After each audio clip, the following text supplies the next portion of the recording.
I ain't gonna lie, yo. It is a great feeling when you could look in the mirror and be happy with what you see. It feels good to be comfortable in your own skin. Speaking as one who didn't always have that, I know there's a lot of people out here that they don't have self-love, let alone even know who they are. And a lot of times we think we could run from it and outrun it, you know what I'm saying? But you can only run from yourself for so long. If you're working on self-love, I'm hoping this video is going to be a blessing to you. I'm going to give you 4 ways to grow in it. And we're going to talk about why it's necessary to have self-love. It's your boy Tay. Stay tapped in. So, it hit me while I was at work. And I was just thinking, man, I was thinking about self-love. And I was like, man, yo, for someone to have self-hatred and to hate yourself and not like who you are is to basically question God and how he made you. You know, for me, like I said, I have experience in that and I know what that feels like. To just not be satisfied with what you see, you know. And it's probably why I was such a perfectionist, because I felt like who I wasn't enough. Who I was inadequate, that no one would take me as I was, and that I wasn't worthy for someone to take me as I was for whatever reason. I think part of why I had that was because I didn't know why I was on this earth. People that know me know I usually have a plan.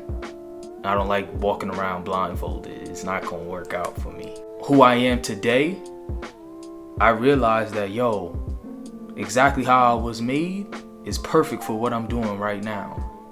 Back then, if I were to change who I was, or if I were to try to continue acting like other people so I could be accepted, because deep down I didn't accept me,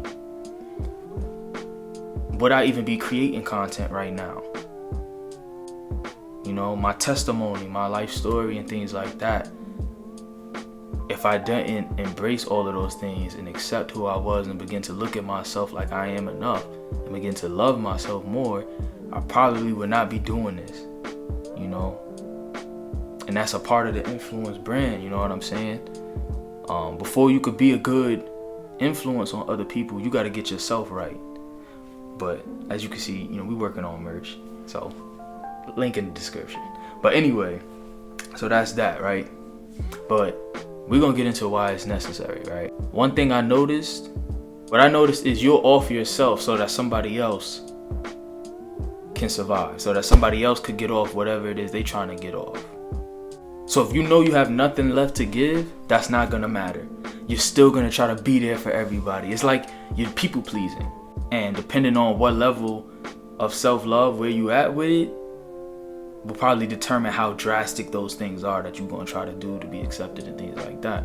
I think another thing, when you lack self-love, you're going to attach yourself to people just because you don't want to be alone. Me, now that I have that, my self-love is getting better and better, I'm starting to understand that, yo, I'm cool alone. And that's what I learned in my season of singleness. You know, I went through a breakup and it was a little rough at the beginning, but as it continued to go on and I continued in my relationship with God and continued to live on, I was just like, yo, being single is all right. But some people, they won't do it. Because if they are single and they just to themselves, they got to acknowledge and they got to look themselves in the mirror and be real with themselves. If you're not real with yourself, you're going to lose yourself.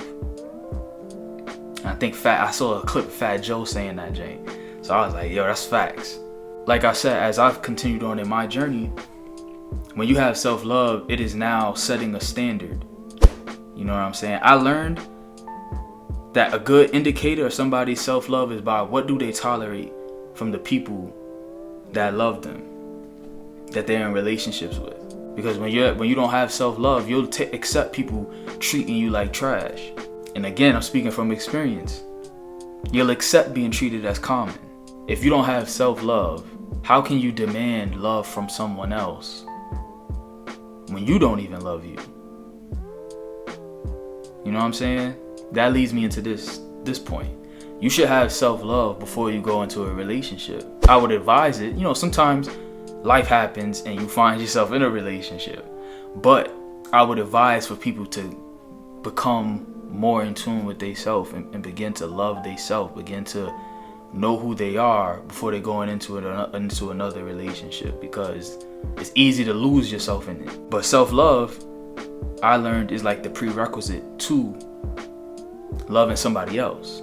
In the Bible, in Matthew 22 verse 39, a man asked Jesus, what are the greatest commandments? He says the first one is to love God with all your heart and with all your soul, with all your mind. And the second one is that you should love your neighbor as yourself. On these two commandments hang all the law and the prophets. Love your neighbor as yourself. So if you don't love yourself, how you love you, how you treat you, is going to be how you're going to love other people. Me, I'm an overthinker. Me, I'm always hard on myself. So unfortunately, that bled into my relationship with my girl. And sometimes because I'm hard on me, that's just naturally what I do. So sometimes she may feel like, yo, you moving the goalpost all the time. But that's because that's what I do to me all the time. You can only give from what you have. So if you're not patient with yourself, I don't see how you're going to be patient with your partner. If you can't forgive yourself, how are you going to forgive your partner? So I definitely hope that if y'all on y'all self-love journey, keep going, keep being consistent. These are the 4 ways that you could grow in self-love, right? First thing you got to do is you got to ask yourself why. Why do you not have self-love? Why do you look at yourself in the mirror, and why aren't you satisfied? What is the metric that you're measuring yourself to? That's a good way to start. You got to sit and you got to reflect. You got to be with yourself in order to find that answer. I know for me, I had to do that. Probably middle school was when my journey started. Again, it had to deal with me wanting to be accepted by people on the outside. The second thing you want to do is, I'm going to just say, it's like a reprogramming. You know what I'm saying? Because like I said, it's an everyday thing. It's a process. You're going to have to grow in being more self-aware. Start taking control, because it is in your control. I can't remember exactly the scripture, but I know the Bible tells us to meditate on good things, right? Thoughts, we're going to have a whole bunch of thoughts, but the negative ones, it's on you to let it simmer, or it's on you to counter it. So for me, I started thinking about, I started doing, like when I would go for walks, I would just start telling myself, yo, I'm proud of you for what you did here. Yo, I'm proud of your consistency at the gym. Yo, I'm proud of you doing X, Y, Z. You know what I'm saying?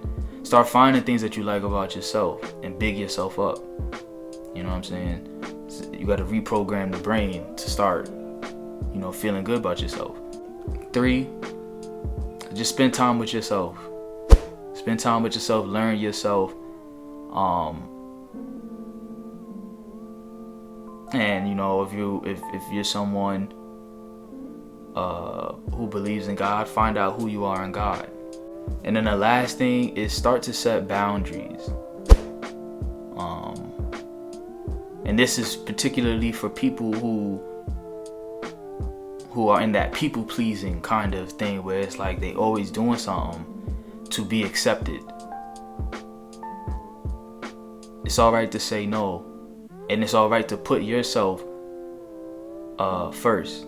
Self-love is not being selfish, being self-centered, narcissistic, or whatever like that.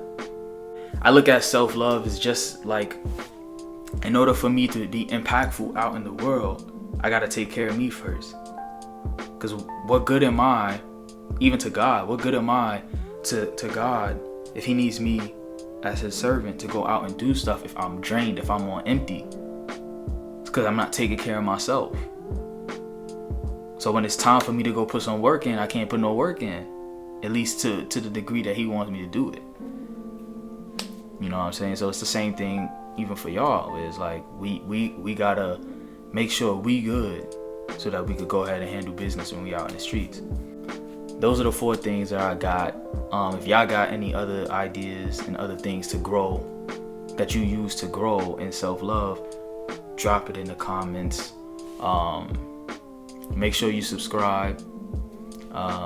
This is the Nfluence channel. Yeah, and put your people on and send this to family that you know may be struggling with that, or that you feel like, man, they really need to hear this.